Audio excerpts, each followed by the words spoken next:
up. Okay, so I did it before unlisted, so that's the reason you guys couldn't see it. So welcome to the special episode of Kevin at 7 for Wednesday for you guys on YouTube. We're live on Facebook. Thank you guys for sticking with me on Facebook while we get YouTube people on here, because we have about as many people on YouTube show up as we do on Facebook. Okay, so here we go. Winning is great. Learn from losing. Yes. Sometimes you win. I love this statement. I don't know if I made it up or somebody else made it up, but it says this: sometimes you win and sometimes you learn. Sometimes you win and sometimes you learn. Because you've heard sometimes you'll win some, you lose some. How about this? You win some, you learn some. Because if you take a loss and turn it into a lesson, in other words, what can I learn from this? And you grow from it and use it as a springboard to future success, then it turns everything around. Napoleon Hill said, in every adversity is a seed of equal or greater benefit. Very powerful. Okay. In every seed, YouTube chat disabled. I do not know what that means. Welcome to live chat, remember. I don't know why it would be. Hunter from Nashville, he's chatting on here. So I don't know. The chat should be working now. So welcome everybody. And I'm seeing if you guys are joining me on YouTube. I don't know what's happened with YouTube today, but anyway, we'll just ignore YouTube from now for today. See if we can get it working tomorrow. First I want to answer, I think it was Matt that has a listing not selling. I'm going to give you, I know this is what nobody wants to hear, and everybody's like, well, mine's different. There's 3 things that you can fix when a home is not selling, okay? There are 3 things, well, let's just put it this way. There are 3 things that make a house have value. 1 is the price, 1 is the condition, and 3 is the location. So these are the 3 things that give a house value: the price, the house itself, the price, the condition, and the location. And when you put a house on the market and it's not selling, and they want to sell, you can't. You've got the market to deal with, right? So I can't change the market, right? You cannot change the market. You can't all of a sudden make the economy go great. You can't drop interest rates by 2 points to make it easier for buyers. You can't do that. So you can't change the market. You can't change the location, right? You can't change it. And you can change the condition of the house. In other words, if there's something wrong, if the house is ugly, if the house is cluttered, if the house is hard to show, those kind of things. If you have bad pictures on the MLS, that'll hurt you. So a seller can change the condition of the house, but it takes time and money. So the easiest thing to change to get a house to move on the market is to change the price. And nobody wants to hear that, but that's just the reality. Because people have to like 2 things to buy a house. They have to like the house and they have to like the price. They won't buy it if they can't get the house they like and they can't get the price they like. They ain't going to buy it. Everybody understand what I'm saying? So you have to have this straightforward conversation with a seller.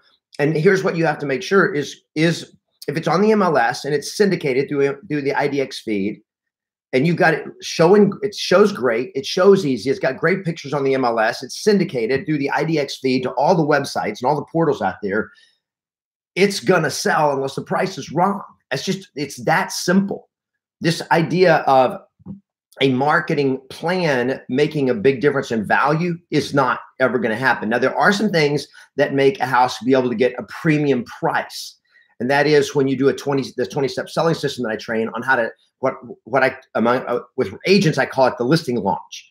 With sellers, you call it the 20-step home selling system, which there's an exclusive 10-day marketing blitz that I train at W Listing Power Training Camp, which you guys should be coming to. I think a lot of you are coming to W Listing Power Training Camp. By the way, YouTube, you guys finally showed up. It's just showing there's 7 of you though. Usually like this time yesterday, there's over 50. So I don't know what's going on, but anyway, welcome. Good to see you guys. Sharon from Detroit, Annette from Salt Lake City, Tony from Loveland.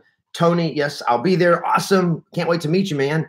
So make sure you guys, when you get to W Listing Power Training Camp, make sure that at a break, and so you come up and introduce yourself to me. I want to say, hey, I found you on Facebook, I found you on YouTube or whatever. Let me know, just make the connection. Because some people are afraid to come up and introduce themselves to me. And I can't talk at breaks because I have to save my voice, but I'll shake your hand and say hi.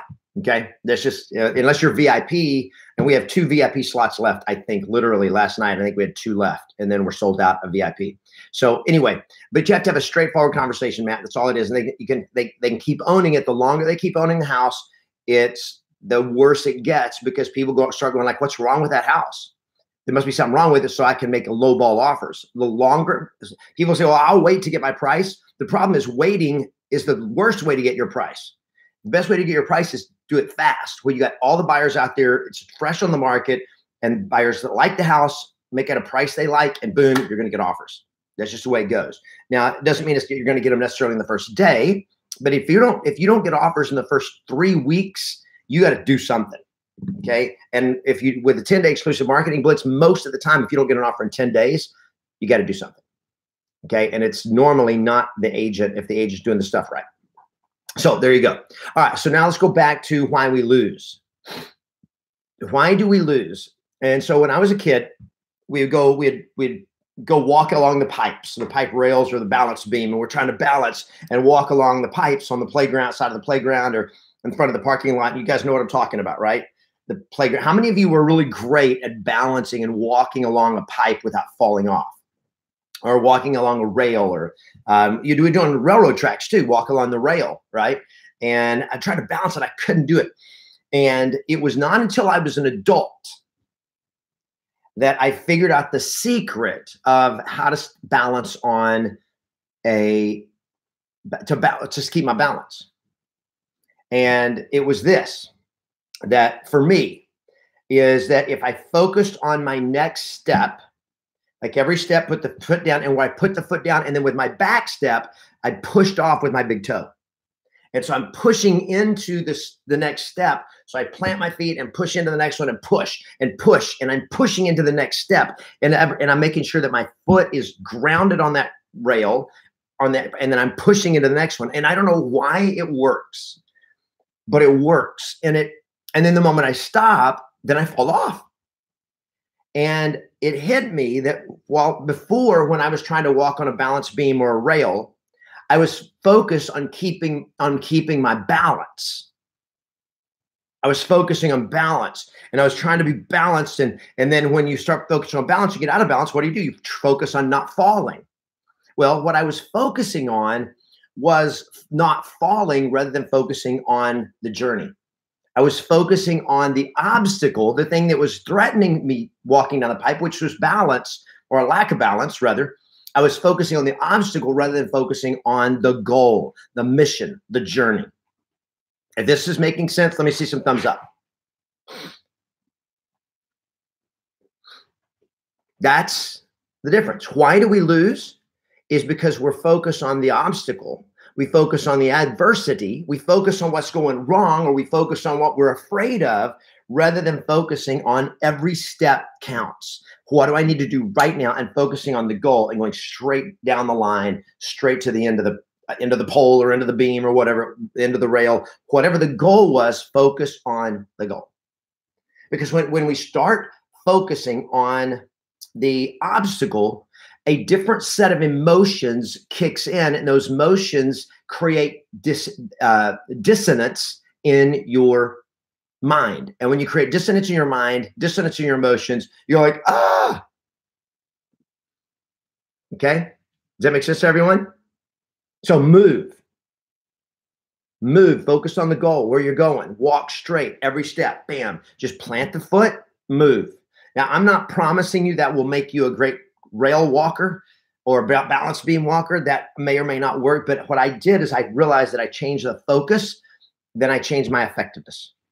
And I look at us and our business entrepreneurs, and when an entrepreneur starts getting focused on what's not working and focus on, like, why is this happening to me?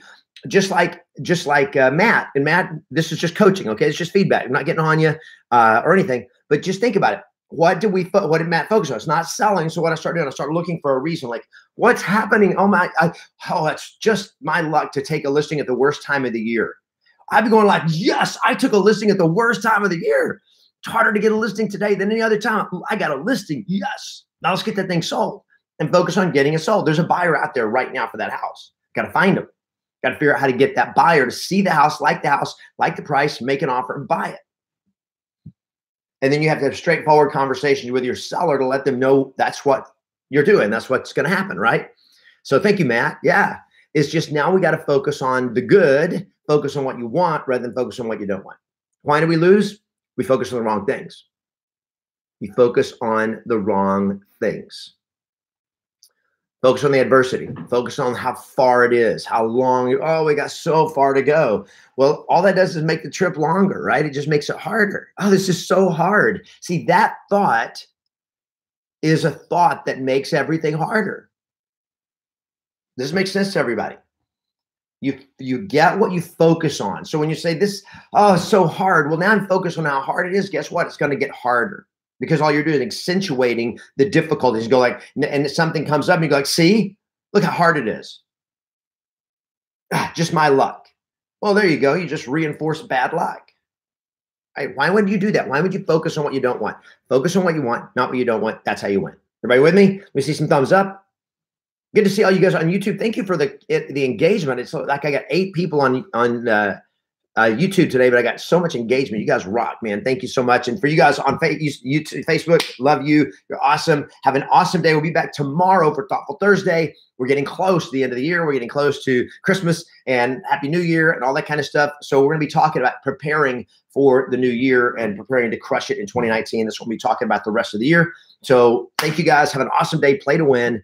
And always expect yes. We'll see you guys tomorrow. Go out and get some wins today. Get some big wins today and post them. Post them on my page. Let me know what's up. Okay. See you guys tomorrow. Thanks, everybody.